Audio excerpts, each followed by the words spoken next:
parmi les causes pour être pieux et pour que tes péchés soient pardonnés, c'est de faire la prière tous les jours, les 5 prières. Dans le hadith, c'est rapporté que le prophète il a dit, l'exemple des 5 prières, c'est comme si tu avais une rivière ou un fleuve abondant qui coule devant chez toi, et tous les jours tu te laves 5 fois dedans.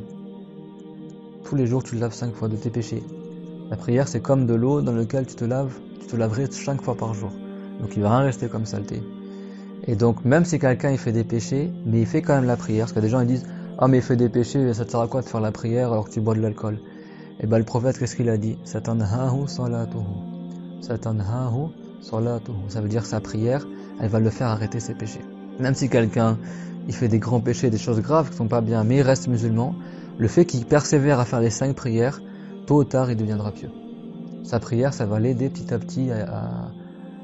petit ou rapidement à abandonner ses péchés. Donc si quelqu'un il fait des péchés, que surtout il n'abandonne pas la prière.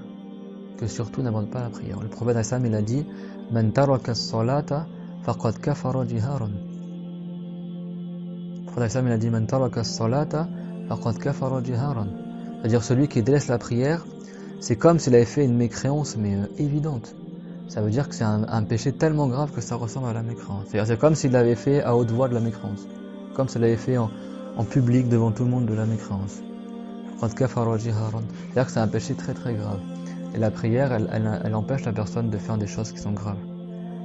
Donc c'est pour ça que même si tu connais des frères ou des sœurs qui font des péchés, leur dis pas, bah toi, tu jeûnes même pas Ramadan, alors c'est même pas la peine de faire sa prière, tu portes même pas le voile. Combien de femmes elles portent pas le voile, mais après quand elles font la prière, elles se voilent et au moins elles portent le voile. Et peut-être à force de persévérer comme ça, et ben après le reste ça suit.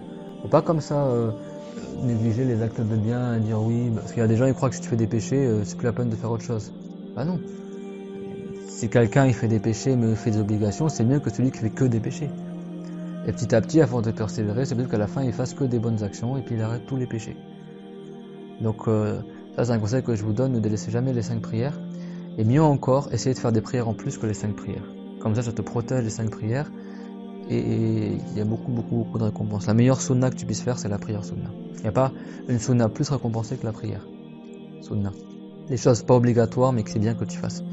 Et parmi les obligations, la plus grande obligation en islam, après la foi en Dieu en son messager, c'est de faire la prière.